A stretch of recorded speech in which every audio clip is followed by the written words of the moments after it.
This is the final video to fix the fail to load Steam Overlay DLL error code 126 on your Windows computer once and for all. Are you struggling with this specific error message every time you try to launch your favorite games on Steam? This annoying problem usually happens because your system cannot find or read the specific files needed to run the Steam interface while you play. Most other videos you find on YouTube or social media offer confusing advice that is way too long or just too hard for most people to follow. Here at Redistributables, we make things simple for you today.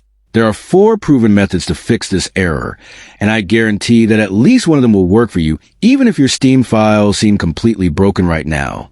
You should pause this video and try these methods one by one as they appear, or take screenshots of the instructions, so you do not miss anything important.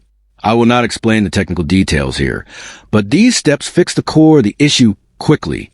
You must follow the method step by step exactly as they are showing on the screen right now.